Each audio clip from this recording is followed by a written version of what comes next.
جہاں شوق ہے وہاں تھکاوٹ اور کلفت نہیں ہے، اور شوق کی کمی ہے تو عبادت نہیں ہے۔ اور اگر شوق تو اصلاح نے کیا ہے تو پھر آپ نے جو کچھ کیا ہے یہ سارے کا سارا لیبر ہے، لیبر ڈپارٹمنٹ وہاں نہیں ہے، شوق کا ڈپارٹمنٹ ہے۔ شوق ہونا چاہیے، اس لیے آپ نے آپ کو دل سے عبادت کرو بجائے اس کے وجود سے کرو۔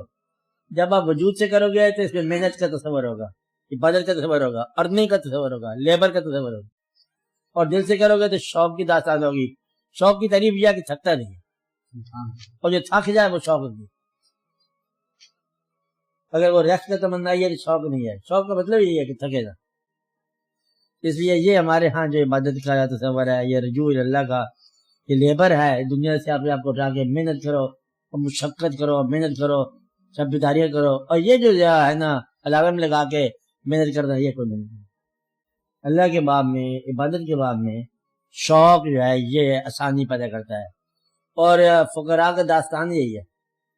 یہ میں نے آپ کو بتایا، بات پھر غور سے سن لو کہ جب اسلام موجود ہو گیا، شریعت واضح ہو گئی، علماء آ گئے، تو یہ جو فقراء پھر کیا ہوا؟ عالم دین تو ہوا کہ دین کی بات بتائے گا، کہ فقراء کیا ہوا؟ یعنی طریقت کیا ہوئی شریعت کے ساتھ؟ شریعت جب ہوگی طریقت کوئی نیا دین آ گیا، یہ کیا بات ہے؟ پھر میں نے آپ کو یہ بات بتائی ہوگی کہ شریعت اور طریقت کا فرق یہ ہے کہ آپ پھر کربلا کے میدان میں دیکھو کہ کربلا کے میدان میں جو شہید کرنے والے ہوں گے انہوں نے بھی نماز پڑھی ہوگی، یا یوں کہا ہوگا کہ چلو امام کو جلدی شہید کرو پھر ہم نے نماز نہیں پڑھنے جانا ہے۔ آپ بات سمجھیں؟ تو وہ نماز جو امام علی مقام نے پڑھی وہ نماز کیا ہے، اور جو قاتلوں نے پڑھی وہ کیا ہے؟ شریعت کی تو نماز پڑھ رہے ہوں گے، اور یہ جہالت کی نماز ہے، اور دشمن اسلام کے اسلام جو دشمنی ہے۔ آپ بات سمجھ رہے ہیں؟ تو وہ نماز جو لیبر کی ہے، وہ نماز جو وجود کی ہے، جب یہ آپ کو پتہ چل جائے کہ اللہ کے محبوب صلی اللہ علیہ وسلم کے نواسہ ہیں سامنے، تو پھر اس کو قتل کیسے کرو گے، شہید کیسے کرو گے؟ آپ بات سمجھ رہے ہیں؟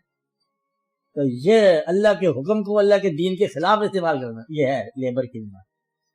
کبھی آپ دیکھا اسلام کے نام پہ مسلمانوں کے ساتھ جنگ کرتے ہیں مسلمان، تو ہو سکتا ہے دونوں ہی جنگی ہوں۔ وجہ کیا ہے کہ یہ لیبر کی بات، محنت کی بات ہے۔ تو علماء کے ساتھ پھر اس لیے آئے فقراء مشائخ کرام کو انہوں نے بتایا کہ لباس محبت کی پڑھو، جب عبادت آپ محبت کی کرو گے تو پھر یہ سارا واقعہ حل ہو جائے گا۔ اس میں نہ کوئی تھکاوٹ ہوگی، نہ کوئی ٹائم ہوگا، نہ کوئی واقعہ ہوگا، نہ کوئی گنتی ہوگی، چلتے جاؤ۔ اس لیے یہ ہے کہ مشقت کا، میں تو یہ کہوں گا کہ مشقت کا تعلق نہیں ہے، وہاں راحت کا تعلق ہے کہ نماز جو ہے یا عبادت جو ہے یہ راحت ہے، اور اللہ کا شکر ادا کرا کرو کہ آپ کو عبادت کے لیے اس نے آسانیاں عطا فرمائی۔ اگر جو شخص یہ کہے کہ یا اللہ میں آتا کیوں تیرے پاس بڑا اچھا بڑا ہے کہ رستہ تھکتے گا، کسی آپ ہی بتاؤ کیا حالات ہی خراب ہے، تو یہ پھر اللہ تعالیٰ پھر کیا کہے گا؟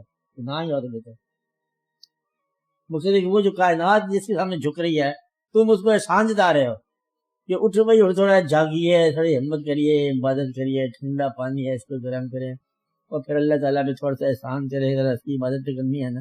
یہ تو کوئی بات ہی نہیں، احسان اس کا ہے کہ تمہیں عبادت کی توفیق عطا فرمائے۔ تم شوق رکھو اور اس کو جب بھی کبھی وقت مل جائے تو اس کا شکر ادا کرو کہ اس نے تمہیں توفیق عطا فرمائے۔ اگر نماز پڑھ جاؤ تو پھر یہ اس کا شکر ادا کرو، اللہ کی یاد کرو تو اس کا شکر بھی ادا کرو، اللہ کے نبی صلی اللہ علیہ وسلم پر درود شریف بھیجو تو شکر ادا کرو کہ اس نے تم آپ کو توفیق عطا فرمائی۔